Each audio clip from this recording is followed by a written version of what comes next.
एक अनूठी यात्रा पर हम निकलते हैं।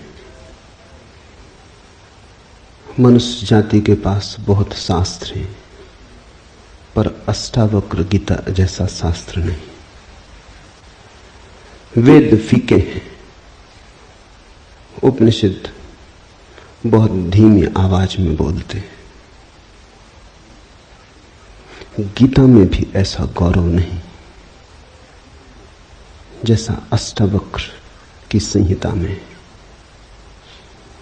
कुछ बात ही अनूठी है। सबसे बड़ी बात तो यह है कि न समाज, न राजनीति,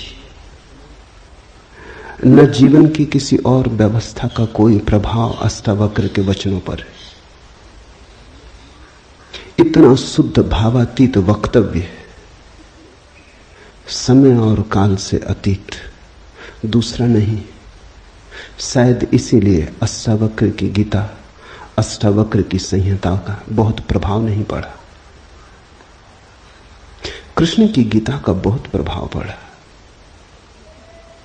पहला कारण, कृष्ण की गीता समन्वय है। सत्य की उतनी चिंता नहीं जितनी समन्वय की चिंता है। समन्वय का आग्रह इतना गहरा है कि अगर सत्य थोड़ा खो भी जाए तो कृष्ण राजी है। कृष्ण की गीता खिचड़ी जैसी है, इसलिए सभी को भाती है, क्योंकि सभी का कुछ ना कुछ उसमें मौजूद है। ऐसा कोई संप्रदाय खोजना मुश्किल है जो गीता में अपनी वाणी न खोज ले। ऐसा कोई व्यक्ति खोजना मुश्किल है जो गीता में अपने लिए कोई सहारा न खोज ले। इन सब के लिए अष्टावक्र की गीता बड़ी कठिन होगी। अष्टावक्र समन्वयवादी नहीं, सत्यवादी है। सत्य जैसा है वैसा कहा है, बिना किसी लाग लपेट के। सुनने वाले की चिंता नहीं, सुनने वाला समझेगा नहीं समझेगा इसकी भी चिंता नहीं। सत्य का ऐसा शुद्धतम वक्तव्य न पहले कहीं हुआ, न फिर बाद में कभी हो सका। कृष्ण की गीता लोगों को प्रिय है क्योंकि अपना अर्थ निकाल लेना बहुत सुगम है। कृष्ण की गीता काव्यात्मक है। 2-2 5 भी हो सकते हैं, 2-2 3 भी हो सकते हैं। अष्टावक्र के साथ कोई खेल संभव नहीं, वहां 2-2 4 ही होते। अष्टावक्र का वक्तव्य शुद्ध गणित का वक्तव्य है। वहां काव्य को जरा भी जगह नहीं, वहां कविता के लिए जरा सी भी छूट नहीं। जैसा है वैसा कहा है, किसी तरह का समझौता नहीं। कृष्ण की गीता पढ़ो तो भक्त अपना अर्थ निकाल लेता है, क्योंकि कृष्ण ने भक्ति की भी बात की। कर्मयोगी अपना अर्थ निकाल लेता है, क्योंकि कृष्ण ने कर्मयोग की भी बात की है। ज्ञानी अपना अर्थ निकाल लेता है, क्योंकि कृष्ण ने ज्ञान की भी बात की। कृष्ण कहीं भक्ति को सर्वश्रेष्ठ कहते हैं, कहीं ज्ञान को सर्वश्रेष्ठ कहते हैं, कहीं कर्म को सर्वश्रेष्ठ कहते हैं। कृष्ण का वक्तव्य बहुत राजनीतिक है। वो राजनेता थे, कुशल राजनेता थे। सिर्फ राजनेता थे इतना ही कहना उचित नहीं, कुटिल राजनीतिज्ञ थे, डिप्लोमेट थे। उनके वक्तव्य में बहुत सी बातों का ध्यान रखा गया, इसलिए सभी को गीता भा जाती है। इसलिए तो गीता पर हजारों टीकाएं हैं, अष्टावक्र पर कोई चिंता नहीं करता। क्योंकि अष्टावक्र के साथ राजी होना हो तो तुम्हें अपने को छोड़ना पड़ेगा। बेशर्त तुम अपने को न ले जा सकोगे, तुम पीछे रहोगे तो ही जा सकोगे। कृष्ण के साथ तुम अपने को ले जा सकते हो। कृष्ण के साथ तुम्हें बदलने की कोई भी जरूरत नहीं। कृष्ण के साथ तुम मौजू पड़ सकते हो।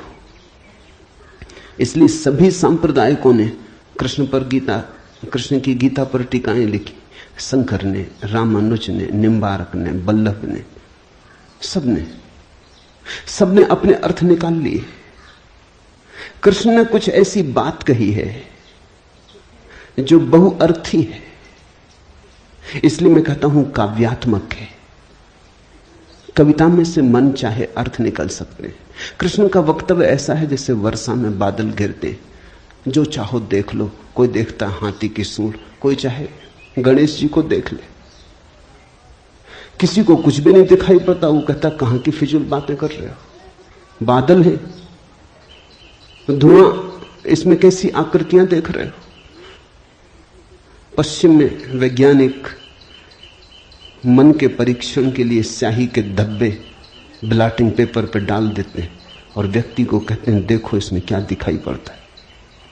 व्यक्ति गौर से देखता है, उसे कुछ ना कुछ दिखाई पड़ता है। वहां कुछ भी नहीं, सिर्फ ब्लॉटिंग पेपर पर स्याही के धब्बे बेतरतीब फेंके गए, सोच विचार के भी फेंके नहीं गए हैं, ऐसे ही बोतल उड़ेल दी है।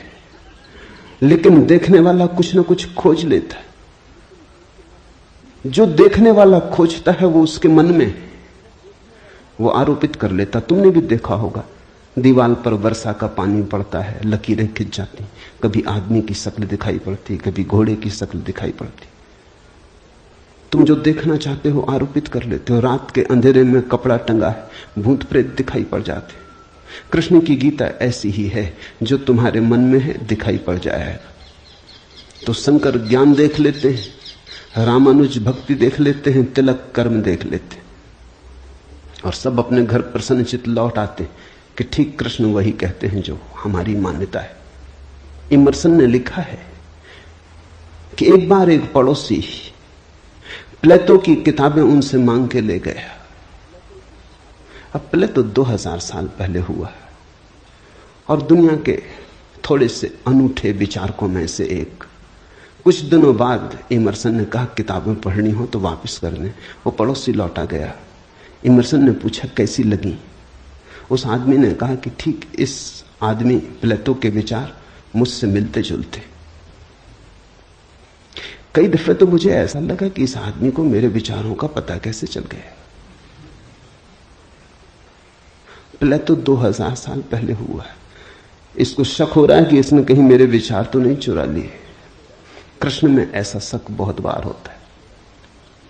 इसलिए कृष्ण पर सदियां बीत गई, टीकाएं चलती जाती, हर सदी अपना अर्थ खोज लेती है, हर व्यक्ति अपना अर्थ खोज लेता है। कृष्ण की गीता स्याही के धब्बों जैसी एक कुशल राजनीतिज्ञ का वक्तव्य है। अष्टावक्र की गीता में तुम कोई अर्थ न खोज पाओगे। तुम अपने को छोड़ के चलोगे तो ही अष्टावक्र की गीता स्पष्ट होगी। अष्टावक्र का सुस्पष्ट संदेश है, उसमें जरा भी तुम अपनी व्याख्या न डाल सकोगे। इसलिए लोगों ने टीकाएं नहीं लिखी। टीका लिखने की जगह नहीं है, तोड़ने मड़ोड़ने का उपाय नहीं, तुम्हारे मन के लिए सुविधा नहीं है कि तुम कुछ डाल दो। अष्टावक्र ने इस तरह से वक्तव्य दिया है कि सदियां बीत गई, उस वक्तव्य में कोई कुछ जोड़ नहीं पाया, घटा नहीं पाया। बहुत कठिन है ऐसा वक्तव्य देना। शब्द के साथ ऐसी कुशलता बड़ी कठिन है। इसलिए मैं कहता हूं एक अनूठी यात्रा तुम शुरू कर रहे हो। अष्टावक्र में राजनीतिज्ञों की कोई उत्सुकता नहीं, न तिलक की, न अरविंद की, न गांधी की, न विनोबा की, किसी की कोई उत्सुकता नहीं, क्योंकि तुम अपना खेल ना खेल पाओगे। तिलक को उकसाना है देशभक्ति, उठाना है कर्म का ज्वार। कृष्ण की गीता सहयोगी बन जाती। कृष्ण हर किसी को कंधा देने को तैयार है। कोई भी चला लो गोली उनके कंधे पर रख के, वो राजी। कंधा उनका, पीछे छिपने की तुम्हें सुविधा है, और उनके पीछे से गोली चलाओ तो गोली भी बहुमूल्य मालूम पड़ती। अष्टावक्र किसी को कंधे पे हाथ भी नहीं रखने देते। इसलिए गांधी की कोई उत्सुकता नहीं, तिलक की कोई उत्सुकता नहीं, अरविंद विनोबा को कुछ लेना देना नहीं, क्योंकि तुम कुछ थोप ना सकोगे। राजनीति की सुविधा नहीं है। अष्टावक्र राजनीतिक पुरुष नहीं। यह पहली बात ख्याल में रख लेनी जरूरी है। ऐसा सुस्पष्ट खुले आकाश जैसा वक्तव्य जिसमें बादल है ही नहीं, तुम कोई आकृति देख ना पाओगे। आकृति छोड़ोगे, सब बनोगे निराकार। अरूप के साथ जोड़ोगे संबंध तो अष्टावक्र समझ में आएंगे। अष्टावक्र समझना चाहो तो ध्यान की गहराई में उतरना होगा। कोई व्याख्या से काम होने वाला नहीं। और ध्यान के लिए भी अष्टावक्र नहीं कहते कि तुम बैठ के राम राम जपो। अष्टावक्र कहते हैं तुम कुछ भी करो वो ध्यान ना होगा। करता जहां है वहां ध्यान कैसा? जब तक करना है तब तक भ्रांति है, जब तक करने वाला मौजूद है तब तक अहंकार मौजूद है। अष्टावक्र कहते हैं साक्षी हो जाना है ध्यान। जहां करता छूट जाता तुम सिर्फ देखने वाले रह जाते। दृष्टा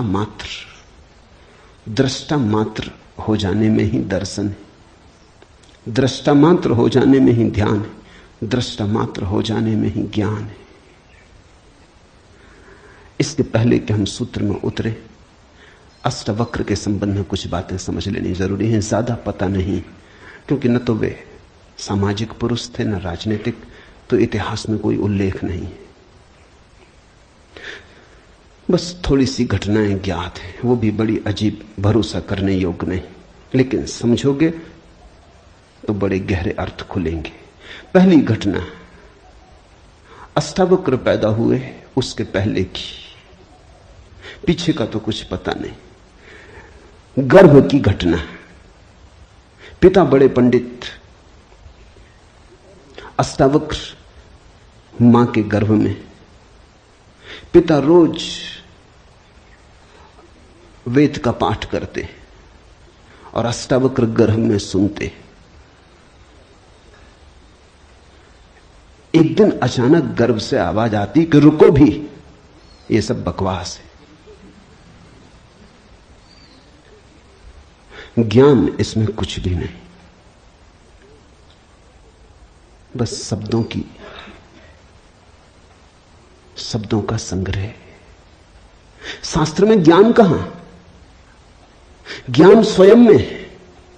शब्द में सत्य कहां? सत्य स्वयं में। पिता स्वभावतः नाराज हुए। एक तो पिता, फिर पंडित, और गर्भ में छिपा हुआ बेटा इस तरह की बात कहे, अभी पैदा भी नहीं हुआ। क्रोध में आ गए, आग बबूला हो गए। पिता का अहंकार चोट खा गया। फिर पंडित का अहंकार। बड़े पंडित थे, बड़े विवादी थे, शास्त्रार्थी थे। क्रोध में अभिशाप दे दिया कि जब पैदा होगा तो 8 अंगों से टेढ़ा होगा, इसलिए नाम अष्टावक्र। 8 जगह से कुबड़े पैदा हुए, 8 जगह से ऊंट की भांति इर्छे तिरछे। पिता ने क्रोध में शरीर को विक्षत कर दिया। ऐसी और भी कथाएं हैं। कहते हैं बुद्ध जब पैदा हुए तो खड़े खड़े पैदा हुए। मां खड़ी थी वृक्ष के तले, खड़े खड़े, मां खड़ी थी, खड़े खड़े पैदा हुए। जमीन पर गिरे नहीं कि चले, 7 कदम चले। 8वें कदम पर रुककर 4 आर्य सत्यों की घोषणा की कि जीवन दुख है। अभी 7 कदम ही चले हैं पृथ्वी पर कि जीवन दुख है, कि दुख से मुक्त होने की संभावना है, कि दुख मुक्ति का उपाय है, कि दुख मुक्ति की अवस्था है, निर्वाण की अवस्था है। लाओत्सु के संबंध में कथा है कि लाओत्सु बूढ़े पैदा हुए, 80 वर्ष के पैदा हुए, 80 वर्ष तक गर्भ में ही रहे। कुछ करने की चाह ही न थी तो गर्भ से निकलने की चाह भी न हुई। कोई वासना ही न थी तो संसार में आने की भी वासना न हुई। जब पैदा हुए तो सफेद बाल थे, 80 वर्ष के बूढ़े थे।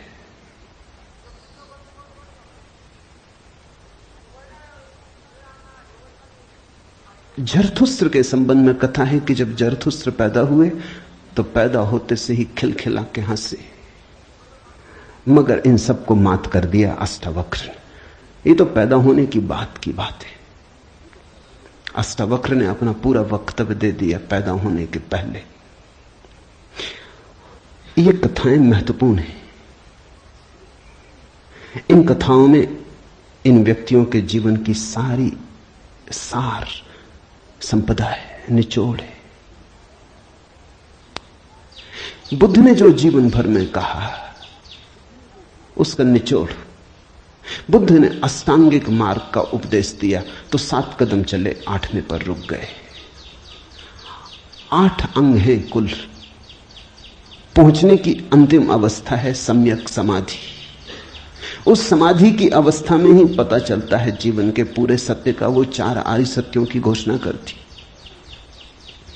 लाओ त्सु बूढ़ा पैदा हुआ, लोगों को 80 साल लगते हैं, तब भी ऐसी समझ नहीं आ पाती। बूढ़ा होकर भी लोग बुद्धिमान कहां हो पाते। बूढ़ा होना और बुद्धिमान होना पर्यायवाची तो नहीं। बाल तो धूप में भी पकाए जा सकते हैं। लाओ त्सु की कथा इतना ही कहती है कि अगर जीवन में त्वरा हो, तीव्रता हो, तो जो 80 साल में घटता है वो एक क्षण में घट सकता है। प्रज्ञा की तीव्रता हो तो एक क्षण में घट सकता है। बुद्धि मलिन हो तो 80 साल में भी कहां घटता है। जरथुस्त्र जन्म के साथ ही हंसे। जरथुस्त्र का धर्म अकेला धर्म है दुनिया में जिसको हंसता हुआ धर्म कह सकते। अति पार्थिव पृथ्वी का धर्म है। इसलिए तो पारसी दूसरे धार्मिकों को धार्मिक नहीं मालूम होते, नाचते गाते प्रसन्न। जरथुस्त्र का धर्म हंसता हुआ धर्म है, जीवन के स्वीकार का धर्म है, निषेध नहीं है, त्याग नहीं है। तुमने कोई पारसी साधु देखा? नंग धड़ंग खड़ा हो जाए, छोड़ दे, धूप में खड़ा हो जाए, धूनी रमा के बैठ जाए? नहीं, पारसी धर्म में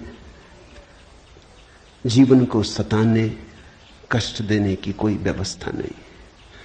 जरथुस्त्र का सारा संदेश यही है कि जब हंसते हुए परमात्मा को पाया जा सकता है तो रोते हुए क्यों पाना।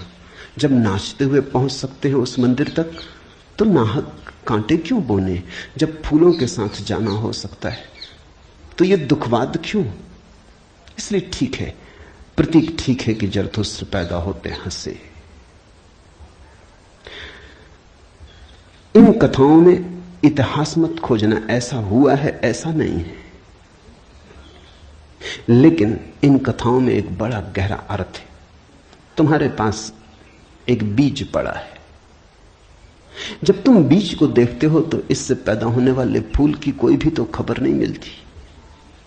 ये क्या हो सकता है इसकी भनक भी तो नहीं आती। ये कमल बनेगा, खिलेगा, जल में रहेगा और जल से अछूता रहेगा, सूरज की किरणों पर नाचेगा और सूरज भी ईर्ष्यालु होगा इसके सौंदर्य से, इसकी कोमलता से, इसके अपूर्व गरिमा, इसके प्रसाद से, इसकी सुगंध आकाश में उड़ेगी। ये बीज को देखकर तो पता भी नहीं चलता। बीज को तो देख के इसकी कोई कल्पना भी नहीं कर सकता, अनुमान भी नहीं कर सकता। लेकिन एक दिन ये घटता है तो 2 तरह से हम सोच सकते हैं। या तो हम बीज को पकड़ लें जोर से और हम कहें जो बीज में दिखाई नहीं पड़ा वो कमल में भी घट नहीं सकता। ये भ्रम है, ये धोखा है, ये झूठ है। जिनको हम तर्कनिष्ठ कहते हैं, संदेहशील कहते हैं, उनका यही आधार है। वो कहते हैं जो बीज में नहीं दिखाई पड़ा वो फूल में हो नहीं सकता, कहीं भ्रांति हो रही है। इसलिए संदेहशील व्यक्ति बुद्ध को मान नहीं पाता, महावीर को स्वीकार नहीं कर पाता, जीसस को अंगीकार नहीं कर पाता, क्योंकि वो कहते हैं हमने जाना इनको। जीसस अपने गांव में आए, बड़े हैरान हुए, गांव के लोगों ने कोई चिंता ही न की। जीसस का वक्तव्य है कि पैगंबर की अपने गांव में पूजा नहीं होती। कारण क्या रहा होगा, क्यों नहीं होती गांव में पूजा पैगंबर की? गांव के लोगों ने बचपन से देखा बड़े ही जोसेफ का लड़का है, लकड़ियां ढोते देखा, रिंदा चलाते देखा, लकड़ियां चीरते देखा, पसीने से लथपथ देखा, सड़कों पर खेलते देखा, झगड़ते देखा। गांव के लोग इसे बचपन से जानते हैं, बीज की तरह देखा। आज अचानक ये हो कैसे सकता है कि परमात्मा का पुत्र हो गए? नहीं, जिसने बीज को देखा है वो फूल को मान नहीं पाता। वो कहता जरूर धोखा होगा, बेईमानी होगी, ये आदमी पाखंडी है। बुद्ध अपने घर वापस लौटे तो पिता, सारी दुनिया को जो दिखाई पड़ रहा था वो पिता को दिखाई नहीं पड़ा। सारी दुनिया अनुभव कर रही थी एक प्रकाश, दूर दूर तक खबरें जा रही थी, दूर देशों से लोग आने शुरू हो गए थे। लेकिन जब वो वापस बुद्ध घर आए 12 साल बाद, तो पिता ने कहा मैं तुझे अभी भी क्षमा कर सकता हूं, यद्यपि तूने काम तो बुरा किया है, सताया तो तूने हमें, अपराध तो तूने किया, लेकिन मेरे पास पिता का हृदय, मैं माफ कर दूंगा, द्वार तेरे लिए खुले, मगर फेंक ये भिक्षा का पात्र, हटा ये भिक्षु का वेश, ये सब नहीं चलेगा। तो वापस लौटा, ये राज्य तेरा है, मैं बूढ़ा हो गया, इसको कौन संभालेगा? हो गया बचपना बहुत, अब बंद करो ये सब खेल। बुद्ध ने कहा कृपा कर मुझे देखें तो, जो गया था वो वापस नहीं आया है, ये कोई और ही आया है। जो आपके घर पैदा हुआ था वही वापस नहीं आया है, ये कोई और ही आया है, बीज फूल होके आया है। गौर से तो देखो। पिता ने कहा तू मुझे सिखाने चला है, पहले दिन से जब तू पैदा हुआ था तब से तुझे जानता हूं। किसी और को धोखा देना, किसी और को समझा लेना, भ्रम में डाल देना, मुझे तू भ्रम में न डाल पाएगा। मैं फिर कहता हूं, मैं तुझे भली भांति जानता हूं, मुझे कुछ सिखाने को चेष्टा मत कर, क्षमा करने को मैं राजी हूं। बुद्ध ने कहा आप और मुझे जानते हैं, मैं तो स्वयं को भी नहीं जानता था, अभी अभी किरणें उतरी हैं और स्वयं को जाना। क्षमा करें, लेकिन यह मुझे कहना ही पड़ेगा कि जिसको आपने देखा वो मैं नहीं हूं, और जहां तक आपने देखा वो मैं नहीं हूं। बाहर बाहर आपने देखा, भीतर आपने कहां देखा? मैं आपसे पैदा हुआ हूं, लेकिन आपने मुझे निर्मित नहीं किया। मैं आपसे आया हूं जैसे एक रास्ते से कोई राहगीर आता है, लेकिन रास्ता और राहगीर का क्या लेना देना? कल रास्ता कहने लगे कि मैं तुझे पहचानता हूं, तू मेरे हिस्से तो होकर आया। ऐसे ही आप कह रहे हैं आपके पहले भी मैं था, जन्मों जन्मों से मेरी यात्रा चल रही, आपसे गुजरा जरूर, ऐसा मैं औरों से भी गुजरा हूं, और भी मेरे पिता थे, और भी मेरी माताएं थी, लेकिन मेरा होना बड़ा अलग थलग है, कठिन है, बहुत अति कठिन है। अगर बीज देखा तो फूल पर भरोसा नहीं आता। एक तो ढंग है अश्रद्धालु का, तर्कवादी का, संदेहशील का, कि वो कहता है बीज को हम पहचानते हैं तो फूल हो नहीं सकता, हम कीचड़ को जानते हैं, उस कीचड़ से कमल हो कैसे सकता है? सब गलत, सपना होगा, भ्रांति होगी, किसी मोहजाल में पड़ गए होगे, किसी ने धोखा दे दिया, कोई जादू, कोई तिलिस्म।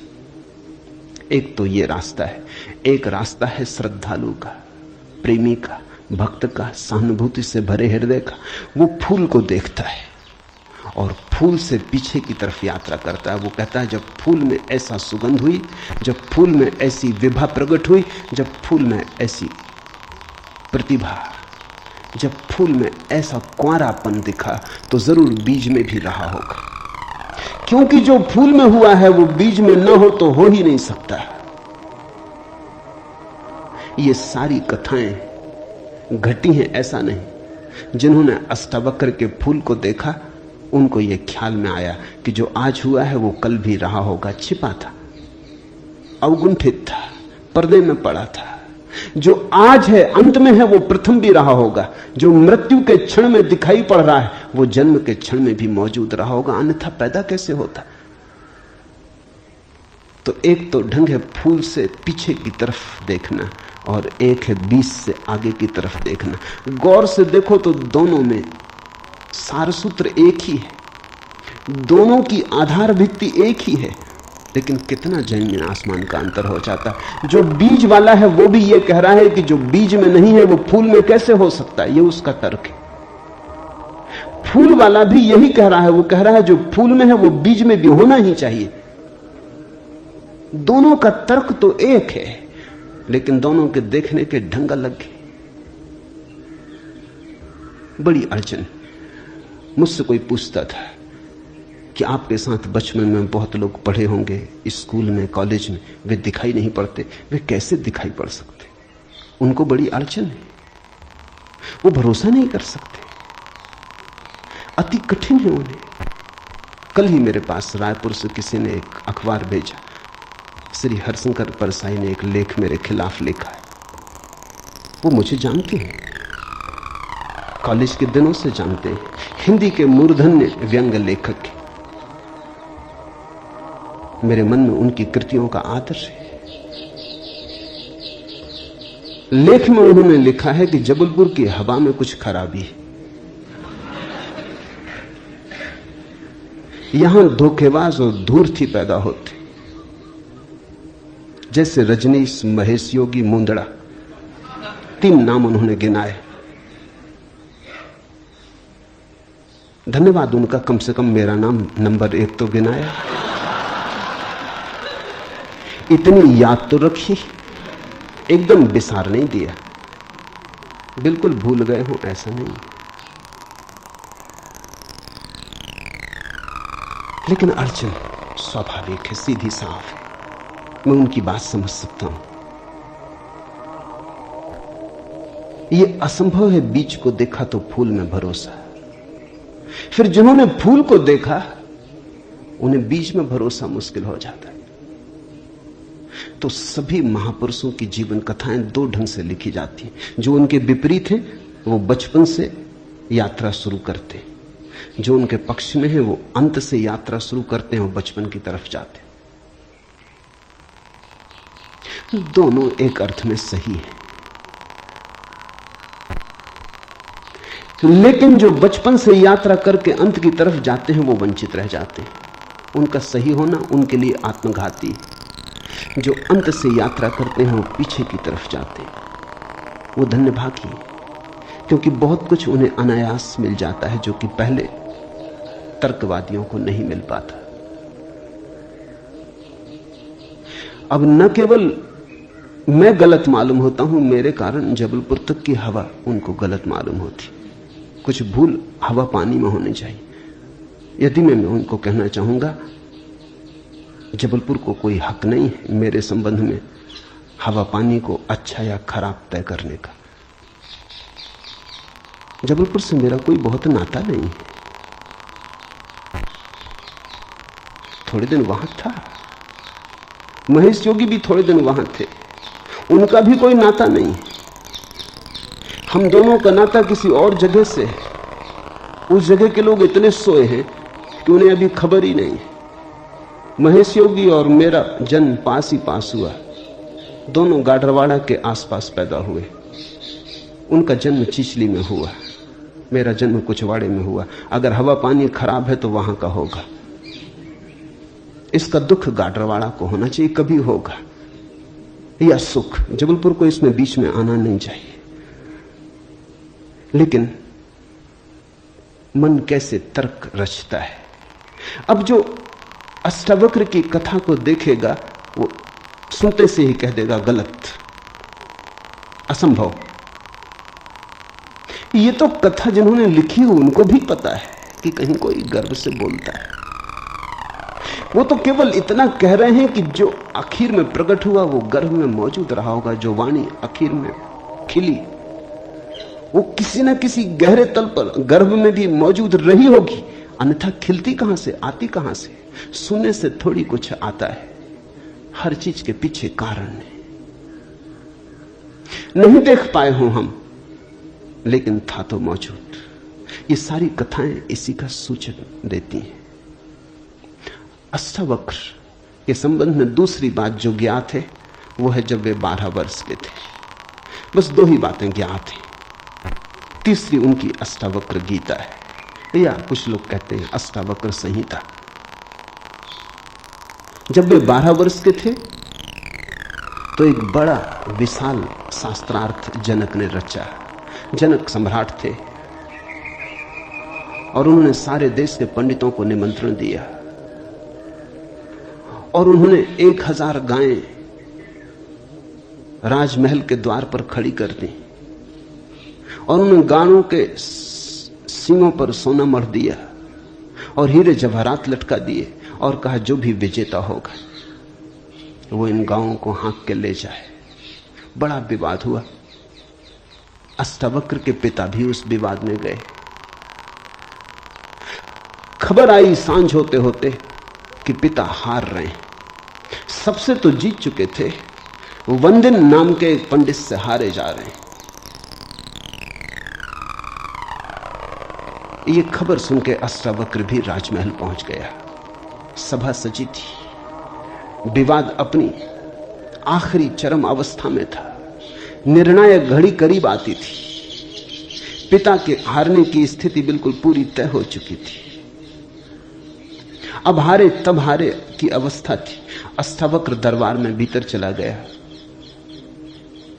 पंडितों ने उसे देखा। महापंडित इकट्ठे थे। उसका 8 अंगों से टेढ़ा मेढ़ा शरीर, वो चलता तो भी देख के लोगों को हंसी आती। उसका चलना भी बड़ा हास्यास्पद था। सारी सभा हंसने लगी। अष्टावक्र भी खिल के हंसा। जनक ने पूछा, और सब हंसते हैं वो तो मैं समझ गया क्यों हंसते, लेकिन बेटे तू क्यों हंसा? अष्टावक्र ने कहा, मैं इसलिए हंस रहा हूं कि इन चम्हारों की सभा में सत्य का निर्णय हो रहा है। बड़ा आदमी अनूठा रहा होगा। ये चम्हार यहां क्या कर रहे हैं? सन्नाटा छा गया। चम्हार? सम्राट ने पूछा, तेरा मतलब? उसने कहा, सीधी सी बात है, इनको चमड़ी ही दिखाई पड़ती, मैं नहीं दिखाई पड़ता। मुझसे सीधा साधा आदमी खोजना मुश्किल है, वो तो इनको दिखाई ही नहीं पड़ता। इनको आड़ा टेढ़ा शरीर दिखाई पड़ता है। ये चम्हार है, ये चमड़ी के पारखी। राजन, मंदिर के टेढ़े होने से कहीं आकाश टेढ़ा होता है?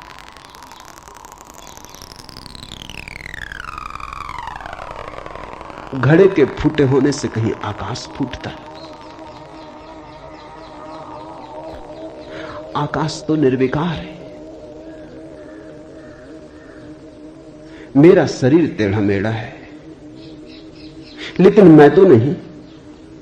ये जो भीतर बसा है इसकी तरफ तो देखो। इससे तुम सीधा साधा और कुछ खोज ना सकोगे।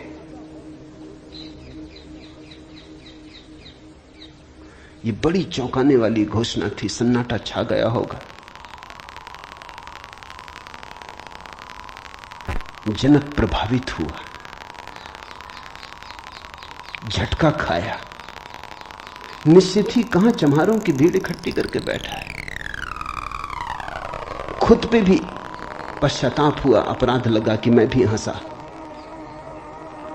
उस दिन तो कुछ न कहते बना, लेकिन दूसरे दिन सुबह जब सम्राट घूमने निकला था तो राह पर अष्टावक्र दिखाई पड़ा। उतरा, घोड़े से पैरों में गिर पड़ा। सबके सामने तो हिम्मत न जुटा पाया। एक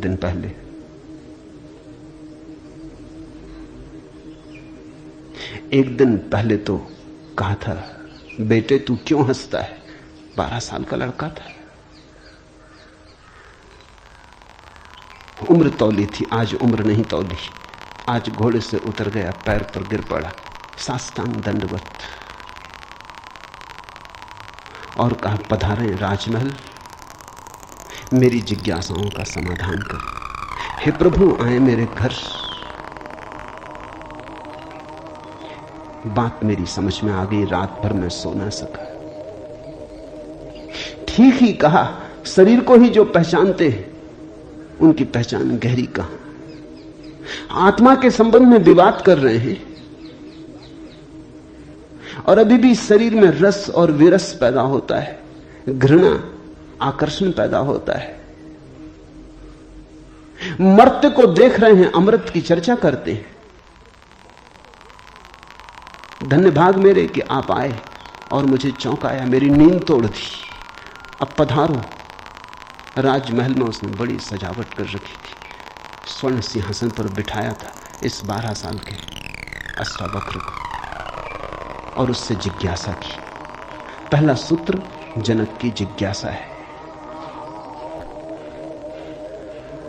जनक ने पूछा है, अष्टावक्र ने समझाया है। इससे ज्यादा अष्टावक्र के संबंध में और कुछ पता नहीं है, और कुछ पता होने की जरूरत भी नहीं। काफी है, इतना बहुत है। हीरे बहुत होते भी नहीं, कंकड़ पत्थर ही बहुत होते हैं। हीरा एक भी काफी होता है। ये दो छोटी सी घटनाएं हैं। एक तो जन्म के पहले की गर्भ से आवाज और घोषणा कि क्या पागलपन में पड़े हो, शास्त्र में उलझे हो, शब्द में उलझे हो, जागो। ये ज्ञान नहीं है, ये सब उधार है, ये सब बुद्धि का ही जाल है, अनुभव नहीं। इसमें रंच मात्र भी सार नहीं है। कब तक अपने को भरमाए रखोगे। और दूसरी घटना, राजमहल में हंसना पंडितों का और कहना अष्टावक्र का कि जीवन में देखने की दो दृष्टियां हैं, एक आत्मदृष्टि, एक चर्म दृष्टि। चम्हार चमड़ी को देखता, प्रज्ञावान आत्मा को देखता। तुमने गौर किया, चम्हार तुम्हारे चेहरे की तरफ देखते नहीं, वो जूते को ही देखता। असल में चम्हार जूते को देख के सब पहचान लेता तुम्हारे संबंध में कि आर्थिक हालत कैसी है, सफलता मिल रही कि विफलता मिल रही, भाग्य कैसा चल रहा, वो सब जूते में लिखा है। जूते की सिलवटें कह देती, जूते की दशा कह देती, जूते में तुम्हारी आत्मकथा लिखी, चम्हार पढ़ लेता। जूते में चमक, जूते का ताजा और नया होना, चम्हार तुमसे प्रसन्नता से मिलता है। जूता ही उसके लिए तुम्हारी आत्मा का सबूत है। दर्जी कपड़े देखता है, तुम्हारा कोट कपड़ा देख के समझ लेता हालत कैसी। सबकी अपनी बंधी हुई दृष्टियां हैं। सिर्फ आत्मवान ही आत्मा को देखता है, उसकी कोई दृष्टि नहीं है, उसके पास दर्शन है। एक छोटी घटना और जो अष्टावक्र के जीवन से संबंधित नहीं, रामकृष्ण और विवेकानंद के जीवन से संबंधित है, लेकिन अष्टावक्र से उसका जोड़ है। फिर हम सूत्रों में प्रवेश करें। विवेकानंद रामकृष्ण के पास आए तब उनका नाम नरेंद्रनाथ था। विवेकानंद बाद में रामकृष्ण ने उनको पुकारा। जब आए रामकृष्ण के पास तो अति विवादी थे, नास्तिक थे, तर्कवादी थे, हर चीज के लिए प्रमाण चाहते थे। कुछ चीजें हैं जिनके लिए कोई प्रमाण नहीं, मजबूरी है। परमात्मा के लिए कोई प्रमाण नहीं है और प्रमाण नहीं, प्रेम के लिए कोई प्रमाण नहीं है और प्रमाण नहीं, सौंदर्य के लिए कोई प्रमाण नहीं है और प्रमाण नहीं है। अगर मैं कहूं देखो ये खजूरेना के वृक्ष कैसे सुंदर, और तुम कहो हमें तो कोई सौंदर्य दिखाई नहीं पड़ता, वृक्ष जैसे वृक्ष सिद्ध करें, मुश्किल हो जाएगी। कैसे सिद्ध करें कि सुंदर है? सुंदर होने के लिए सौंदर्य की परख चाहिए और तो कोई उपाय नहीं, आंख चाहिए और तो कोई उपाय नहीं। कहते हैं मजनू ने कहा कि लैला को जानना हो तो मजनू की आंख चाहिए। ठीक कहा, लैला को देखने का और कोई उपाय ही नहीं। मजनू को बुलाया था उसके गांव के राजा ने, और कहा था तू पागल है, मैं तेरी लैला को जानता हूं, साधारण सी लड़की है, काली कलूटी, कुछ खास नहीं, तुझ पे मुझे दया आती। ये मेरे राजमहल की 12 लड़कियां खड़ी, ये इस देश की सुंदरतम स्त्रियां, इनमें से तू कोई भी चुन ले, ये तुझे रोते देख के मेरा भी प्राण रोता है। उसने देखा और उसने कहा इनमें तो लैला कोई भी नहीं, ये तो लैला के मुकाबले तो दूर, उसके चरण की धूल भी नहीं। सम्राट कहने लगा मजनू तू पागल है। मजनू ने कहा यह हो सकता है, लेकिन एक बात आपसे कहना चाहता हूं, लैला को देखना हो तो मजनू की आंख चाहिए।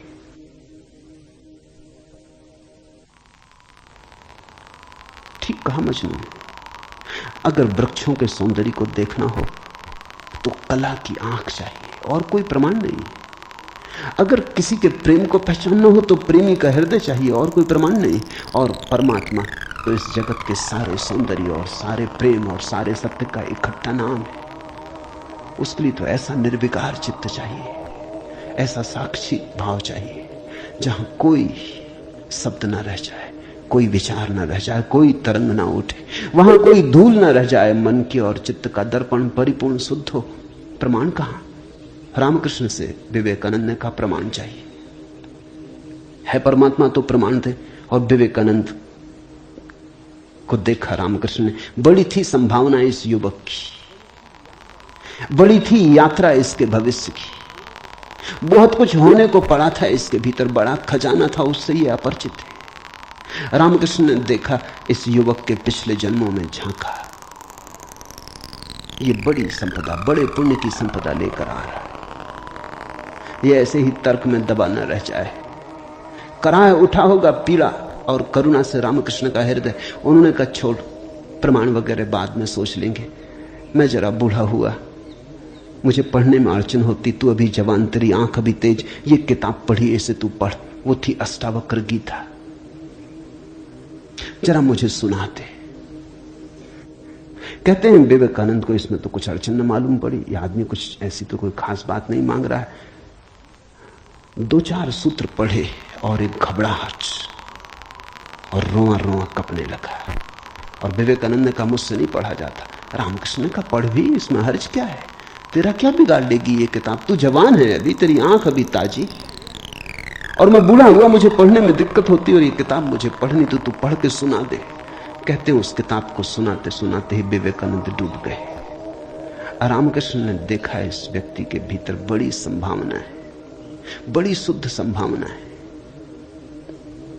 जैसी एक बोधिसत्व की होती, जो कभी न कभी बुद्ध होना जिसका निर्णीत है, आज नहीं कल, भटके कितना ही, बुद्धत्व जिसके पास चला आ रहा है। क्यों अष्टावक्र की गीता रामकृष्ण ने कही कि तू पढ़ के मुझे सुना दे? क्योंकि इससे ज्यादा शुद्धतम वक्तव्य और कोई नहीं। ये शब्द भी अगर तुम्हारे भीतर पहुंच जाएं तो तुम्हारी सोई हुई आत्मा को जगाने लगेंगे। ये शब्द तुम्हें तरंगायित करेंगे, ये शब्द तुम्हें आह्लादित करेंगे, ये शब्द तुम्हें झकझोरेंगे। इन शब्दों के साथ क्रांति घटित हो सकती है। अष्टावक्र की गीता को मैंने यूं ही नहीं चुना है, और जल्दी नहीं चुना, बहुत देर करके चुना है, सोच विचार के। दिन थे जब मैं कृष्ण की गीता पर बोला, क्योंकि भीड़ भाड़ मेरे पास थी। भीड़ भाड़ के लिए अष्टावक्र गीता का कोई अर्थ न था। बड़ी चेष्टा करके भीड़ भाड़ से छुटकारा पाया है। अब तो थोड़े से विवेकानंद यहां हैं, अब तो उनसे बात करनी है जिनकी बड़ी संभावना है। उन थोड़े से लोगों के साथ मेहनत करनी है जिनके साथ मेहनत का परिणाम हो सकता है। अब हीरे तराशने, कंकड़ पत्थरों पर यह छेनी खराब नहीं करनी, इसलिए चुनी है अष्टावक्र की गीता। तुम तैयार हुए हो इसलिए चुनी। पहला सूत्र, जनक ने कहा, हे प्रभु, पुरुष ज्ञान को कैसे प्राप्त होता है, और मुक्ति कैसे होगी, और वैराग्य कैसे प्राप्त होगा, यह मुझे कहिए। एतत् मम ब्रूहि प्रभु, मुझे समझाएं प्रभु। 12 साल के लड़के से सम्राट जनक का कहना, हे प्रभु भगवान मुझे समझाएं। एतत् मम ब्रूहि, मुझे ना समझ को कुछ समझ दें, मुझे अज्ञानी को जगाएं। 3 प्रश्न पूछे। कथम ज्ञानम, कैसे होगा ज्ञान? साधारणता तो हम सोचेंगे कि यह भी कोई पूछने की बात है, किताबों में भरा पड़ा है। जनक भी जानता था किताबों में भरा पड़ा है वो ज्ञान नहीं, वो केवल ज्ञान की धूल है, राख है। ज्ञान की ज्योति जब जलती है तो पीछे राख छूट जाती है, राख इकट्ठी होती चली जाती, शास्त्र बन जाती। वेद राख है। कभी जलते हुए अंगारे थे, ऋषियों ने उन्हें अपनी आत्मा में जलाया था, फिर राख रह गए, फिर राख संयोजित की जाती, संग्रहित की जाती, सुव्यवस्थित की जाती। जैसे जब आदमी मर जाता है तो हम उसकी राख इकट्ठी कर लेते हैं, उसको फूल कहते हैं। बड़े मजेदार लोग हैं जिंदगी में जिसको फूल नहीं कहा। उसकी हड्डी वड्डियां इकट्ठी कर लाते हैं, कहते फूल संजोला है, फिर संभाल कर रखते, मंजूसा बनाते। जिसको जिंदगी में कभी फूल का आदर नहीं दिया, जिसको जिंदगी में कभी फूल की तरह देखा नहीं, जब मर जाता है आदमी पागल है, तब उसकी हड्डी को, राख को फूल कहते। ऐसे ही जब कोई बुद्ध जीवित होता है तब तुम सुनते नहीं। जब कोई महावीर तुम्हारे बीच से गुजरता है तब तुम नाराज होते हो। लगता है यह आदमी तुम्हारे सपने तोड़ रहा है या तुम्हारी नींद में दखल डाल रहा है। ये कोई जगाने का वक्त है? अभी अभी तो सपना आना शुरू हुआ था, अभी अभी तो जरा जीतना शुरू किया था जिंदगी में, अभी अभी तो दांव ठीक लगने लगे थे, तीर ठीक ठीक जगह पड़ने लगा था, और ये सज्जन आ गए, ये कहते हैं सब आसार है। अभी अभी तो चुनाव जीते थे, पद पे पहुंचने का रास्ता बना था, और ये महापुरुष आ गए, ये कहते हैं ये सब सपना है, इसमें कुछ सार नहीं, मौत आएगी सब छीन लेगी। छोड़ो भी, जब मौत आएगी तब देखेंगे, बीच में तो इस तरह की बातें मत उठाओ। लेकिन जब महावीर मर जाते, बुद्ध मर जाते, तब उनकी राख को हम इकट्ठी कर लेते हैं, फिर हम धम्मपद बनाते, वेद बनाते, फिर हम पूजा के फूल चढ़ाते। जनक भी जानता था कि शास्त्रों में सूचनाएं भरी पड़ी, लेकिन उसने पूछा कथम ज्ञानम, कैसे होगा ज्ञान?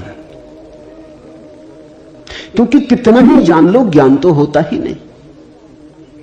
जानते जाओ, शास्त्र कंठस्थ कर लो, तोते बन जाओ, एक एक सूत्र याद हो जाए, पूरे वेद स्मृति में छप जाएं, फिर भी ज्ञान तो होता नहीं। कथम ज्ञानम, कैसे होता ज्ञान? कथम मुक्ति, मुक्ति कैसे होगी? क्योंकि जिसको तुम ज्ञान कहते हो वो तो बांध लेता उल्टे, मुक्त कहां करता। ज्ञान तो वही है जो मुक्त करे। जीसस ने कहा है सत्य वही है जो मुक्त करे, ज्ञान तो वही है जो मुक्त करे। ये ज्ञान की कसौटी है। पंडित मुक्त तो दिखाई नहीं पड़ता, बंधा दिखाई पड़ता है, मुक्ति की बातें करता है, मुक्त दिखाई नहीं पड़ता है, हजार बंधनों में बंधा हुआ मालूम पड़ता है। तुमने कभी गौर किया, तुम्हारे तथाकथित संत तुमसे भी ज्यादा बंधे हुए मालूम पड़ते। तुम शायद थोड़े बहुत मुक्त भी हो, तुम्हारे संत तुमसे भी ज्यादा बंधे, लकीर के फकीर हैं। न उठ सकते स्वतंत्रता से, न बैठ सकते स्वतंत्रता से, न जी सकते स्वतंत्रता से। कुछ दिनों पहले कुछ जैन साध्वियों की मेरे पास खबर आई कि वो मिलना चाहते, मगर श्रावक आने नहीं देते। ये भी बड़े मजे की बात है। साधु का अर्थ होता है जिसने फिक्र छोड़ी समाज की, जो चल पड़ा अरण्य की यात्रा पर, जिसने कहा अब न तुम्हारे आदर की मुझे जरूरत है, ना सम्मान की। लेकिन साधु साध्वी कहते हैं श्रावक आने नहीं देते। वो कहते हैं वहां भूल के मत जाना, वहां गए तो ये दरवाजा बंद। ये कोई साधुता हुई? ये तो परतंत्रता हुई, गुलामी हुई। ये तो बड़ी उल्टी बात हुई। ये तो ऐसा हुआ कि साधु श्रावक को बदले, उसकी जगह श्रावक साधु को बदल रहा है। एक मित्र ने आके मुझे कहा, एक जैन साध्वी आपकी किताबें पढ़ती लेकिन चोरी से, टेप भी सुनना चाहती लेकिन चोरी से, और अगर कभी किसी के सामने आपका नाम भी ले दो तो वो इस तरह हो जाती जैसे उसने कभी आपका नाम सुना ही नहीं। ये मुक्ति हुई। जनक ने पूछा कथम मुक्ति, कैसे होती मुक्ति, क्या है मुक्ति? उस ज्ञान को मुझे समझाएं जो मुक्त कर देता है। स्वतंत्रता मनुष्य की सबसे महत्वपूर्ण आकांक्षा है। सब पालो, लेकिन गुलामी अगर रही तो छिदती है। सब मिल जाए, स्वतंत्रता न मिले तो कुछ भी नहीं मिला। मनुष्य चाहता है खुला आकाश, कोई सीमा ना हो। वो मनुष्य की अंतरतम निगूढ़तम आकांक्षा है, जहां कोई सीमा ना हो, कोई बाधा ना हो, इसी को परमात्मा होने की आकांक्षा कहो, मोक्ष की आकांक्षा कहो। हमने ठीक शब्द चुना है, मोक्ष। दुनिया की किसी भाषा में ऐसा प्यारा शब्द नहीं। स्वर्ग, फिरदौस, इस तरह के शब्द हैं, लेकिन उन शब्दों में मोक्ष की कोई धुन नहीं है। मोक्ष का संगीत ही अनूठा है, उसका अर्थ ही केवल इतना है, ऐसी परम स्वतंत्रता जिस पर कोई बाधा नहीं है। स्वतंत्रता इतनी शुद्ध कि जिस पे कोई सीमा नहीं। पूछा जनक ने, कैसे होगी मुक्ति और कैसे होगा वैराग्य? हे प्रभु, मुझे समझाकर कहिए। अष्टावक्र ने गौर से देखा होगा जनक की तरफ, क्योंकि गुरु के लिए वही पहला काम है कि जब कोई जिज्ञासा करे तो वो गौर से देखे जिज्ञासा किस स्रोत से आती, पूछने वाले ने क्यों पूछा है। उत्तर तो तभी सार्थक हो सकता है जब प्रश्न क्यों किया गया है वो समझ में आ जाए, वो साफ हो जाए। ध्यान रखना, सद्ज्ञान को उपलब्ध व्यक्ति, सद्गुरु, तुम्हारे प्रश्न का उत्तर नहीं देता, तुम्हें उत्तर देता है। तुम क्या पूछते हो इसकी फिक्र कम है, तुमने क्यों पूछा है, तुम्हारे पूछने के पीछे अंतर चेतन में छिपा हुआ जाल क्या है, तुम्हारे प्रश्नों की आड़ में वस्तुतः कौन सी आकांक्षा छिपी है। दुनिया में 4 तरह के लोग हैं, ज्ञानी, मुमुक्षु, अज्ञानी, मूढ़। और दुनिया में 4 ही तरह की जिज्ञासाएं होती। ज्ञानी की जिज्ञासा तो निशब्द होती, कहना चाहिए ज्ञानी की जिज्ञासा तो जिज्ञासा होती ही नहीं। जान लिया, जानने को कुछ बचा नहीं, पहुंच गए, चित्त निर्मल हुआ, शांत हुआ, घर लौट आए, विश्राम में आ गए। तो ज्ञानी की जिज्ञासा तो जिज्ञासा जैसी होती ही नहीं। इसका यह अर्थ नहीं कि ज्ञानी सीखने को तैयार नहीं होता। ज्ञानी तो सरल छोटे बच्चे की भांति हो जाता, सदा तत्पर सीखने को। जितना ज्यादा तुम सीख लेते हो उतनी ही सीखने की तत्परता बढ़ जाती। जितने तुम सरल और निष्कपट होते चले जाते हो उतने ही सीखने के लिए तुम खुल जाते हो। आए हवाएं तुम्हारे द्वार खुले पाती, आए सूरज तुम्हारे द्वार पर दस्तक नहीं देनी पड़ती, आए परमात्मा तुम्हें सदा तत्पर पाता है। ज्ञानी ज्ञान को संग्रहित नहीं करता, ज्ञानी सिर्फ ज्ञान की क्षमता को उपलब्ध होता है। इस बात को ठीक से समझ लेना, क्योंकि पीछे यह काम पड़ेगी। ज्ञानी का केवल इतना ही अर्थ है कि जो जानने के लिए बिल्कुल खुला है, जिसका कोई पक्षपात नहीं, जानने के लिए जिसके पास कोई पर्दा नहीं, जिसके पास जानने के लिए कोई पूर्व नियोजित योजना ढांचा नहीं। ज्ञानी का अर्थ है ध्यानी, जो ध्यानपूर्ण है। तो देखा होगा अष्टावक्र ने गौर से जनक में झांक के, ये व्यक्ति ज्ञानी तो नहीं है, ये ध्यान को तो उपलब्ध नहीं हुआ है, अन्यथा इसकी जिज्ञासा मौन होती, उसमें शब्द ना होते। बुद्ध के जीवन में उल्लेख है, एक फकीर मिलने आया, एक साधु मिलने आया, एक परिव्राजक घुमक्कड़। उसने आके बुद्ध से कहा, पूछने योग्य शब्द मेरे पास नहीं, क्या पूछना चाहता हूं उसे शब्दों में बांधने की मेरे पास कोई कुशलता नहीं। आप तो जानते ही हैं, समझ लें, जो मेरे योग को कहते हैं। यह ज्ञानी की जिज्ञासा है। बुद्ध चुप बैठे रहे, उन्होंने कुछ भी ना कहा। घड़ी भर बाद जैसे कुछ घटा, वो जो आदमी चुपचाप बैठा बुद्ध की तरफ देखता रहा था, उसकी आंख से आंसू की धार लग गई। चरणों में झुका, नमस्कार किया और कहा, धन्यवाद, खूब धन्यभागी हूं, जो लेने आया था आपने दिया। उठ के चला भी गया। उसके चेहरे पे अपूर्व आभा थी, वो नाचता हुआ गया। बुद्ध के आसपास के शिष्य बड़े हैरान हुए। आनंद ने पूछा, बनते भगवान, पहेली हो गई।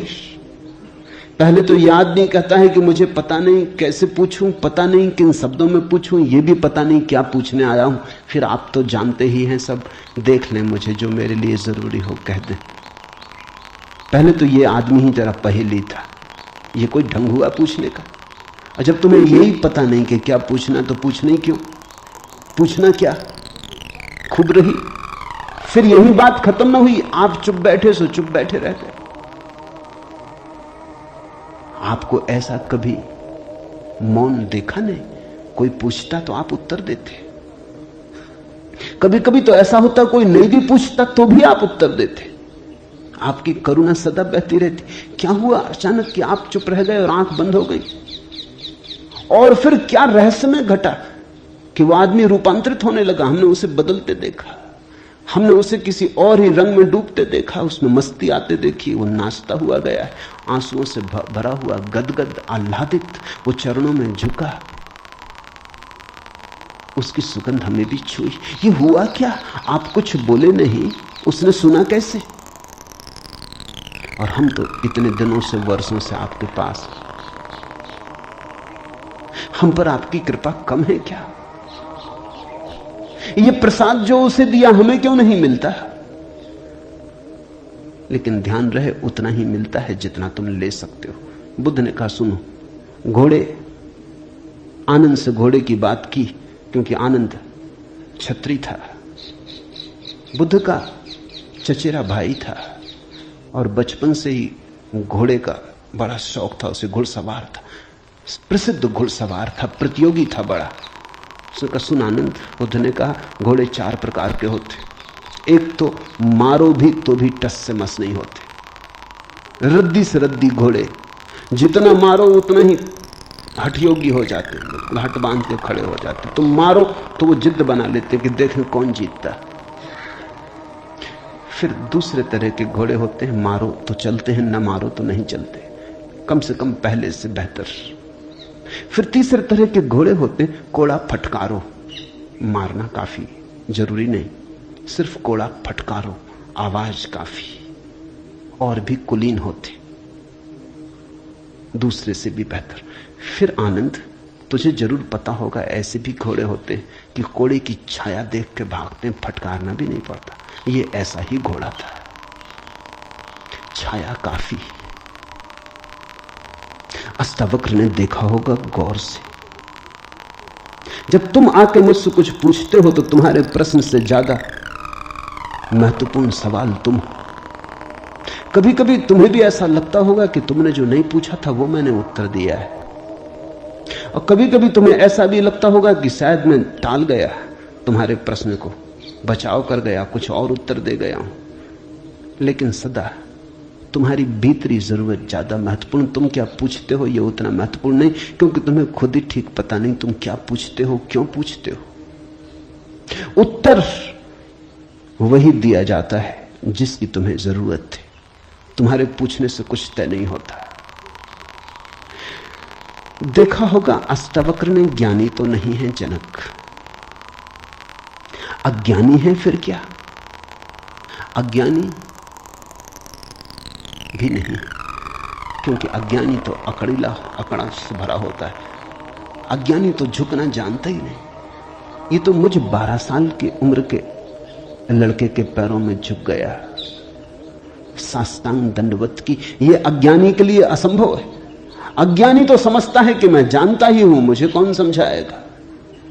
अज्ञानी अगर कभी पूछता भी है तो तुम्हें गलत सिद्ध करने को पूछता है, क्योंकि अज्ञानी तो ये मान के चलता है कि पता तो मुझे है ही, देखें इनको भी पता है या नहीं।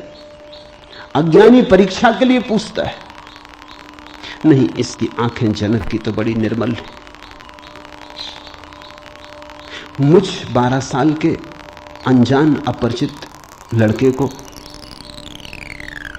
सम्राट होते हुए भी इसने कहा, एतत् मम ब्रूहि प्रभु, हे प्रभु मुझे समझा के कहें। नहीं, ये विनयशील है, अज्ञानी तो नहीं।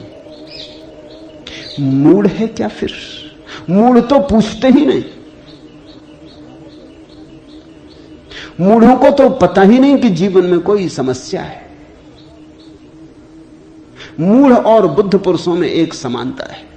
बुद्ध पुरुषों के लिए कोई समस्या नहीं रही, मूढ़ों के लिए अभी समस्या उठी ही नहीं। बुद्ध पुरुष समस्या के पार हो गए, मूढ़ अभी समस्या के बाहर। मूढ़ तो इतना मूर्छित है, तो उसे कहां सवाल कथम ज्ञानम? मूढ़ पूछेगा कथम मुक्ति? मूढ़ पूछेगा कैसे होगा वैराग्य? मूढ़ पूछेगा असंभव। मूढ़ अगर पूछेगा भी तो पूछता है राग में सफलता कैसे मिलेगी। मूढ़ अगर पूछता भी है तो पूछता है संसार में और थोड़े ज्यादा दिन कैसे रहना हो जाए, मुक्ति नहीं। मूढ़ पूछता है बंधन सोने के कैसे बने, बंधन में हीरे जवाहरात कैसे जड़े। मूढ़ पूछता भी है तो ऐसी बातें पूछता है। ज्ञान, मूढ़ तो मानता ही नहीं कि ज्ञान हो सकता है, वो तो संभावना को स्वीकार नहीं करता। वो तो कहता कैसा ज्ञान। मूढ़ तो पशुवत जीता है। नहीं, ये जनक मूढ़ भी नहीं है, मुमुक्षु है। मुमुक्षु शब्द समझना जरूरी है। मोक्ष की आकांक्षा, मुमुक्षा। अभी मोक्ष के पास नहीं पहुंचा, ज्ञानी नहीं है। मोक्ष के प्रति पीठ करके नहीं खड़ा, मूढ़ नहीं है। मोक्ष के संबंध में कोई धारणाएं पकड़ के नहीं बैठा, अज्ञानी भी नहीं है, मुमुक्षु है। मुमुक्षु का अर्थ है सरल है इसकी जिज्ञासा। न मूढ़ता से अपवित्र हो रही है, न अज्ञानपूर्ण धारणाओं से विकृत हो रही है। शुद्ध है इसकी जिज्ञासा, सरल चित्त से पूछा है।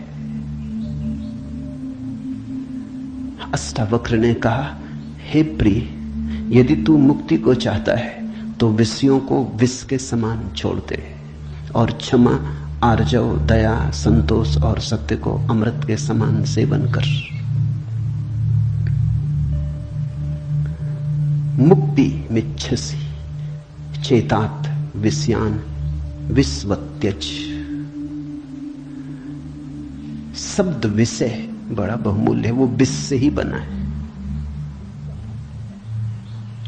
विष का अर्थ होता है जिसे खाने से आदमी मर जाए। विषय का अर्थ होता है जिसे खाने से हम बार बार मरते। बार बार भोग, बार बार भोजन, बार बार महत्वाकांक्षा, ईर्ष्या, क्रोध, जलन, बार बार इन्हीं को खा खा के तो हम मरे। बार बार इन्हीं के कारण तो मरे। अब तक हमने जीवन में जीवन कहां जाना, मरने को ही जाना है। अब तक हमारा जीवन, जीवन की प्रज्वलित ज्योति कहां, मृत्यु का ही धुआं है। जन्म से लेकर मृत्यु तक हम मरते ही तो हैं, धीरे धीरे जीते कहां। रोज रोज मरते। जिसको हम जीवन कहते हैं वो एक सतत मरने की प्रक्रिया है। अभी हमें जीवन का तो पता ही नहीं, तो हम जिएंगे कैसे? ये शरीर तो रोज छीन होता चला जाता है, ये बल तो रोज खोता चला जाता है, ये भोग और विषय तो रोज हमें चूसते चले जाते हैं, जरा जीर्ण करते चले जाते हैं। ये विषय और कामनाएं तो छेदों की तरह, इनसे हमारी ऊर्जा और आत्मा रोज बहती चली जाती, आखिर में घड़ा खाली हो जाता, उसको हम मृत्यु कहते। तुमने कभी देखा, अगर छिद्र वाले घड़े को कुएं में डालो तो जब तक घड़ा पानी में डूबा होता है भरा मालूम पड़ता है। उठाओ पानी के ऊपर, खींचो रस्सी, बस खाली होना शुरू हुआ। जोर का शोरगुल होता है, उसी को तुम जीवन कहते हो। जलधारें गिरने लगती, उसी को तुम जीवन कहते हो। और घड़ा जैसे जैसे पास आता है, हाथ के खाली होता चला जाता। जब हाथ में आता है तो खाली घड़ा, जल की एक बूंद भी नहीं। ऐसा ही हमारा जीवन है। बच्चा पैदा नहीं हुआ, भरा मालूम होता है, पैदा हुआ कि खाली होना शुरू हुआ। जन्म का पहला दिन मृत्यु का पहला दिन है, खाली होने लगा। 1 दिन मरा, 2 दिन मरा, 3 दिन मरा। जिनको तुम जन्मदिन कहते हो अच्छा हो, मृत्यु दिन कहो तो ज्यादा सत्यतर होगा। 1 साल मर जाते हो, उसको कहते हो चलो 1 जन्मदिन आ गया। 50 साल मर गए, कहते हो 50 साल जी लिए, स्वर्ण जयंती मनाए। 50 साल मरे, मौत करीब आ रही, जीवन दूर जा रहा है, घड़ा खाली हो रहा है। जो दूर जा रहा है उसके आधार पर तुम जीवन को सोचते हो, या जो पास आ रहा है उसके आधार पर? यह कैसा उल्टा गणित। हम रोज मर रहे हैं, मौत करीब सरकती आती। अष्टावक्र कहते हैं विषय हैं विषवत, क्योंकि उन्हें खा खा के हम सिर्फ मरते हैं, उनसे कभी जीवन तो मिलता नहीं। यदि तू मुक्ति चाहता है हे तात, हे प्रिय, तो विषयों को विष के समान छोड़ दे और क्षमा, आर्जव, दया, संतोष और सत्य को अमृत के समान सेवन कर। अमृत का अर्थ होता है जिससे जीवन मिले, जिससे अमृतत्व मिले, जिससे उसका पता चले जो फिर कभी नहीं मरेगा। तो क्षमा, क्रोध विष है, क्षमा अमृत है, आर्जव, कुटिलता विष है, सीधा सरलपन आर्जव अमृत है, दया, कठोरता, क्रूरता विष है, दया, करुणा अमृत है, संतोष, असंतोष का कीड़ा खाए चला जाता। असंतोष का कीड़ा हृदय में कैंसर की तरह फैलता चला जाता है, विष को फैलाए चले जाता है। संतोष जो है उससे तृप्ति, जो नहीं है उसकी आकांक्षा नहीं, जो है वो काफी से ज्यादा है, वो है ही काफी से ज्यादा। आंख खोलो जरा देखो, संतोष कोई थोपना नहीं है ऊपर, जीवन को जरा गौर से देखो, तुम्हें जो मिला है वो तुम्हारी जरूरत से सदा ज्यादा है। तुम्हें जो चाहिए वो मिलता ही रहा है, तुमने जो चाहा है वो सदा मिल गया है। तुमने दुख चाहा है तो दुख मिल गया है, तुमने सुख चाहा है तो सुख मिल गया है, तुमने गलत चाहा तो गलत मिल गया है। तुम्हारी चाह ने तुम्हारे जीवन को रचा है। चाह बीज है, फिर जीवन उसकी फसल है। जन्मों जन्मों में जो तुम चाहते रहे हो वही तुम्हें मिलता रहा है। कई बार तुम सोचते हो हम कुछ और चाह रहे हैं, जब मिलता है तो कुछ और मिलता है। तो तुम्हारे चाहने में भूल नहीं हुई है, सिर्फ तुमने चाहने के लिए गलत शब्द चुन लिया था। जैसे तुम चाहते हो सफलता, मिलती है विफलता, तुम कहते हो विफलता मिल रही, चाही तो सफलता थी। लेकिन जिसने सफलता चाही उसने विफलता को स्वीकार कर ही लिया, वो विफलता से भीतर डर ही गया है। विफलता के कारण ही तो सफलता चाह रहा है, और जब जब सफलता चाहेगा तब तक विफलता का ख्याल आएगा। विफलता का ख्याल भी मजबूत होता चला जाएगा।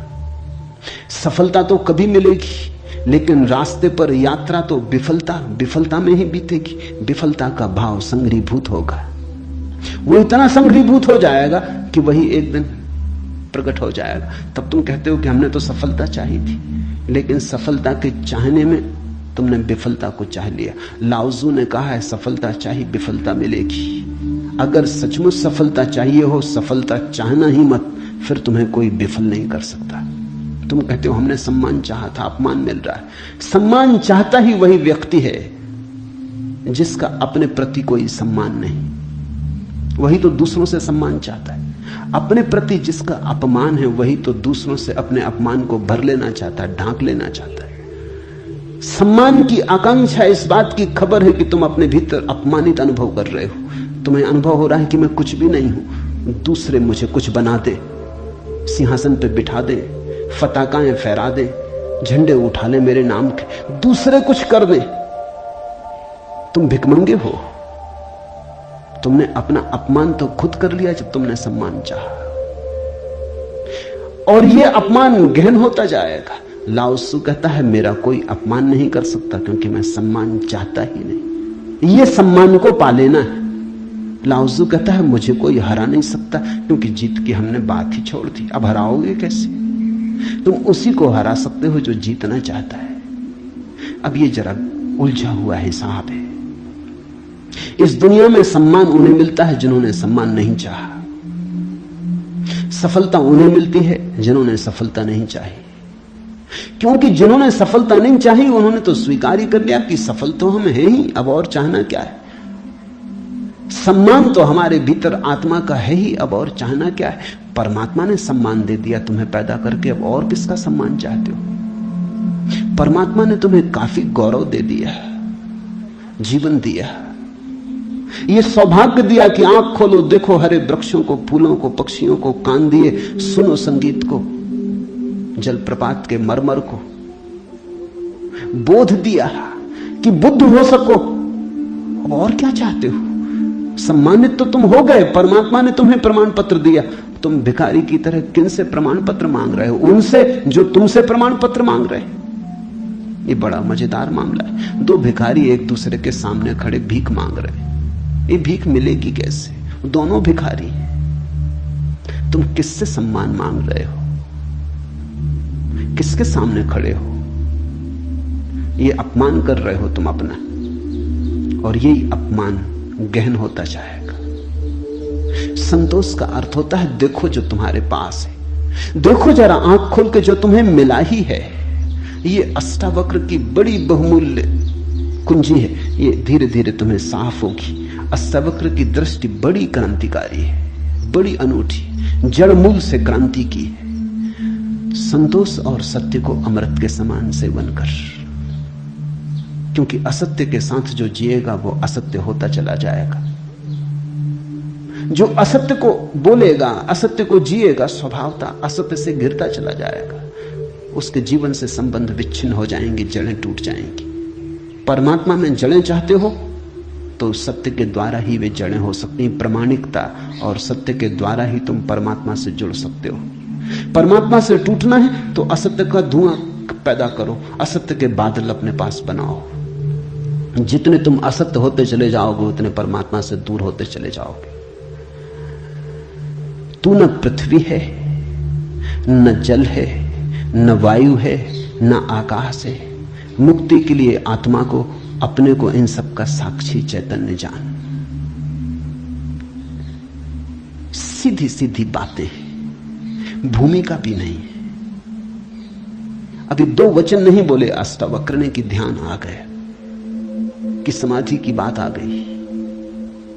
जानने वाले के पास समाधि के अतिरिक्त और कुछ जताने को है भी नहीं। वो दो वचन भी बोले, क्योंकि एकदम से अगर समाधि की बात होगी तो शायद तुम चौंक ही जाओगे, समझ ही ना पाओगे।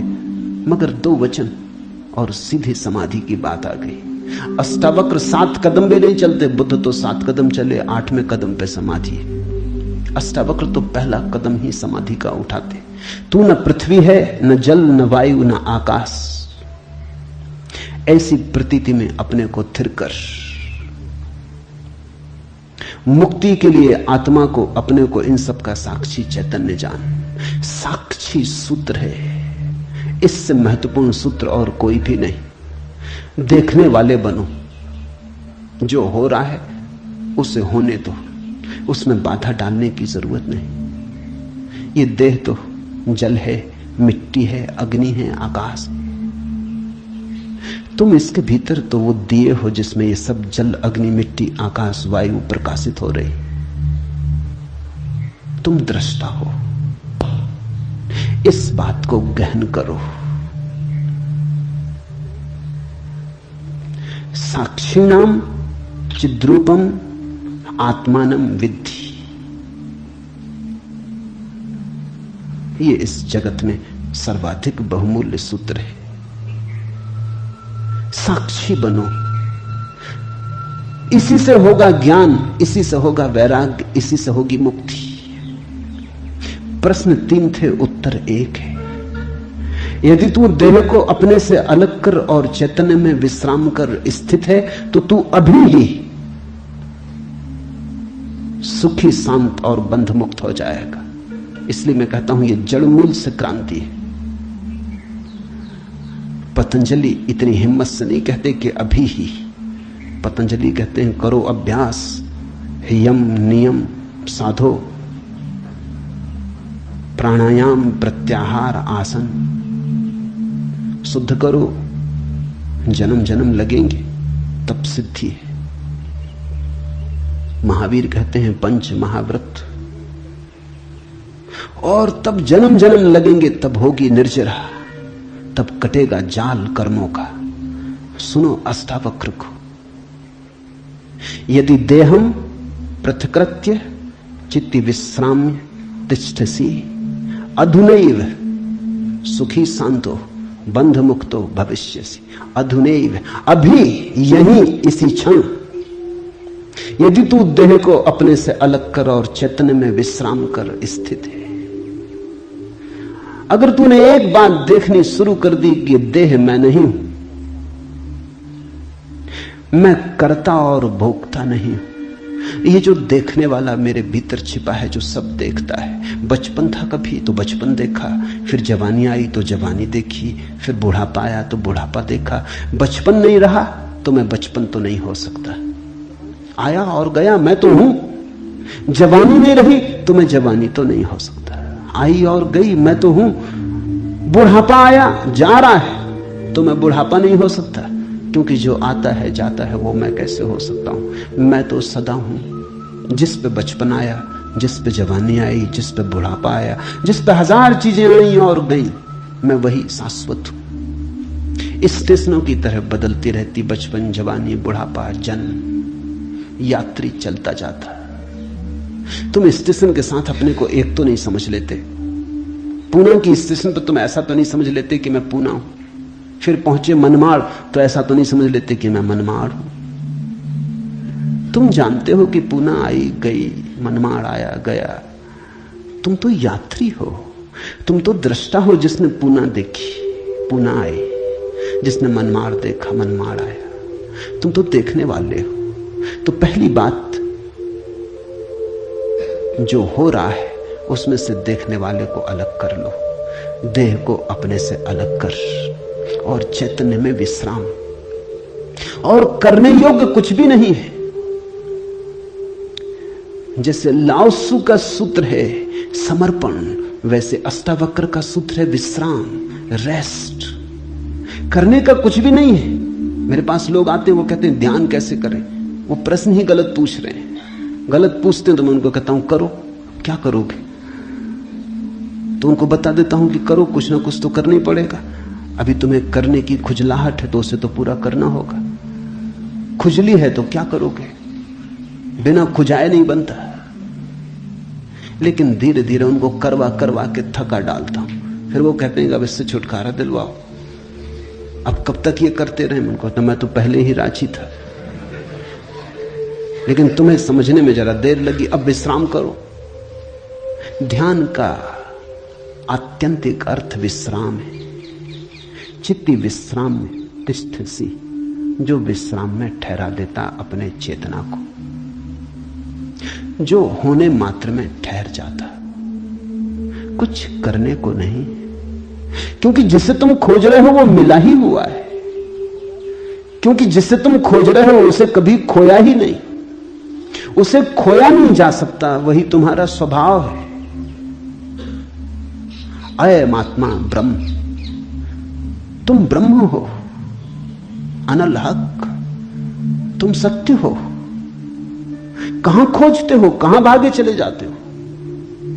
अपने को भी खोजने कहां भागे चले जाते हो? रुको, ठहरो। परमात्मा दौड़ने से नहीं मिलता, क्योंकि परमात्मा दौड़ने वाले में छिपा है। परमात्मा कुछ करने से नहीं मिलता, क्योंकि परमात्मा करने वाले में छिपा है।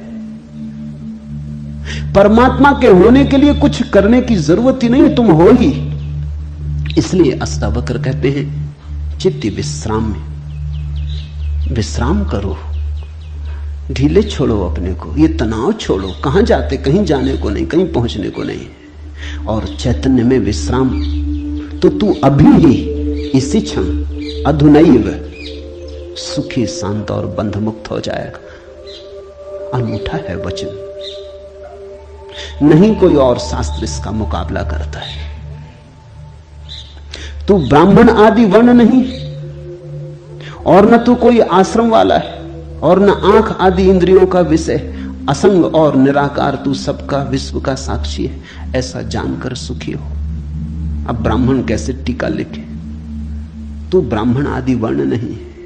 अब हिंदू इस शास्त्र को कैसे सिर पे उठाएं, क्योंकि उनका तो सारा धर्म वर्ण और आश्रम पे खड़ा है, और ये तो पहले से ही अष्टावक्र जड़ काटने लगे। वो कहते हैं तू कोई ब्राह्मण नहीं है, ना कोई शूद्र है, ना कोई क्षत्रिय है।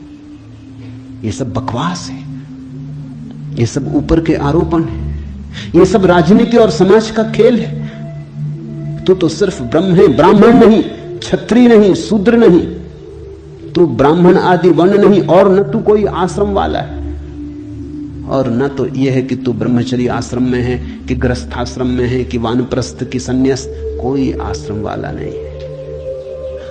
तू तो इन सारी स्थानों के भीतर से गुजरने वाला दृष्टा साक्षी। अष्टावक्र की गीता हिंदू दावा नहीं कर सकते हमारी, अष्टावक्र की गीता सबकी है। अगर अष्टावक्र के समय में मुसलमान होते, हिंदू होते, ईसाई होते, तो उन्होंने कहा होता न तू हिंदू है, न तू ईसाई है, न तू मुसलमान है। अब ऐसे अष्टावक्र को कौन मंदिर बनाए? इसके लिए कौन इसके शास्त्र को सिर पे उठाए? कौन दावेदार बने? क्योंकि ये सभी का निषेध कर रहे हैं। मगर ये सत्य की सीधी घोषणा है, असंग और निराकार तू सबका विश्व का साक्षी है, ऐसा जानकर सुखी हो। अष्टावक्र ये नहीं कहता कि ऐसा तुम जानोगे तो फिर सुखी होगे। वचन को ठीक से सुनना, अष्टावक्र कहते हैं ऐसा जानकर सुखी हो। न त्वम विप्रादिको वर्णो नाश्रमी नाक्ष गोचरा असंगो असि निराकारो विश्व साक्षी सुखी भव। सुखी भव, अभी हो सुखी।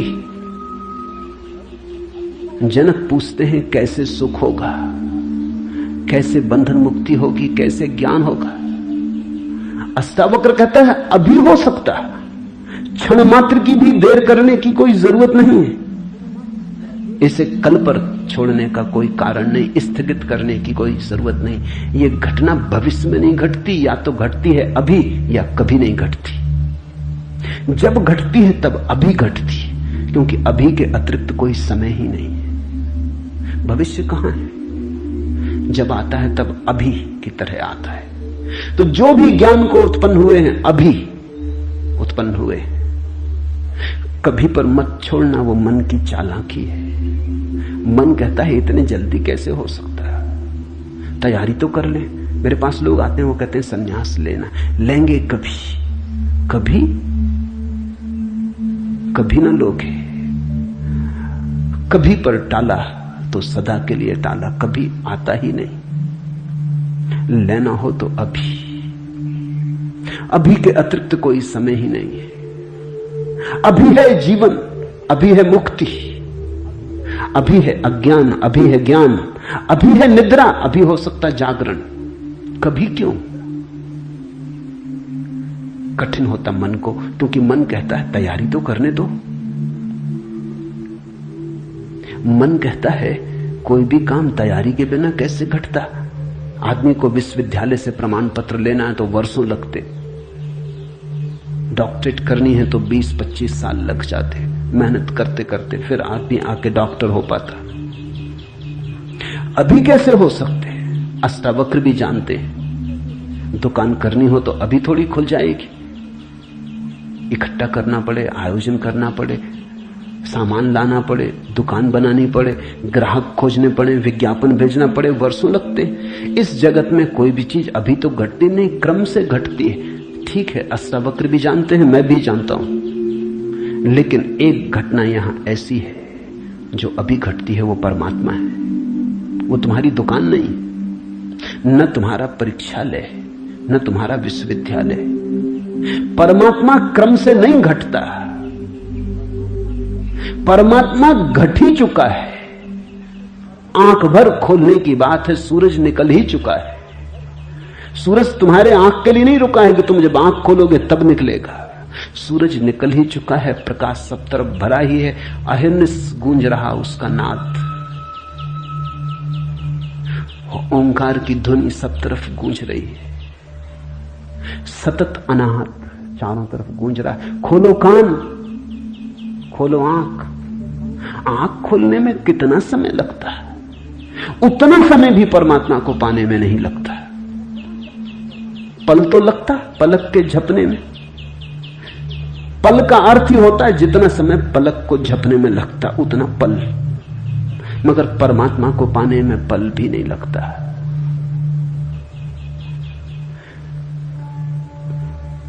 विश्व साक्षी असंगो वसी निराकारो, सुखी भव अभी हो सुखी।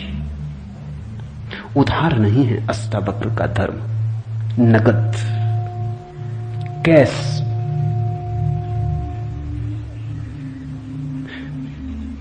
हे व्यापक, धर्म और अधर्म, सुख और दुख मन के। धर्म और अधर्म, सुख और दुख मन के, तेरे लिए नहीं। तू न करता है न भोगता है, तू तो सर्वदा मुक्ति ही है। मुक्ति हमारा स्वभाव है, ज्ञान हमारा स्वभाव है, परमात्मा हमारा होने का ढंग है, हमारा केंद्र है, हमारे जीवन की श्वास है, हमारा होना है। धर्मो अधर्मो सुखम दुखम मान सानी नते विभो। अष्टावक्र कहते हैं, हे व्यापक, हे विभावान, हे विभूति संपन्न, धर्म और अधर्म, सुख और दुख मन के, ये सब मन की ही तरंगे। बुरा किया, अच्छा किया, पाप किया, पुण्य किया, मंदिर बनाया, दान दिया, सब मन के। न करतासी न भोक्तासी, मुक्त एवासी सर्वदा। तू तो सदा मुक्त है, तू तो सर्वदा मुक्त है। मुक्ति कोई घटना नहीं है जो हमें घटानी, मुक्ति घट चुकी है हमारे होने में। मुक्ति से बना है ये अस्तित्व, इसका रोआ रोआ रंच रंच मुक्ति से निर्मित है। मुक्ति है धातु जिससे बना है सारा अस्तित्व। स्वतंत्रता स्वभाव है, ये उद्घोषणा। बस समझी कि क्रांति घट जाती है, समझने के अतिरिक्त तो कुछ करना नहीं। ये बात ख्याल में उतर जाए, तुम सुन लो इसे मन भर के बस। तो आज इतना ही कहना चाहूंगा। अष्टावक्र को समझने की चेष्टा भर करना। अष्टावक्र में करने का कोई इंसान नहीं है, इसलिए तुम ये मत सोचना कि अब कोई तरकीब निकलेगी जो हम करेंगे। अष्टावक्र कुछ करने को कहते ही नहीं, तुम विश्राम से सुन लो, करने को कुछ होने वाला ही नहीं है। इसलिए तुम कॉपी वगैरह नोटबुक लेके मत आना कि लिख लेंगे, कुछ आएगा सूत्र तो नोट कर लेंगे, करके देख लेंगे। करने का यहां कुछ काम ही नहीं है।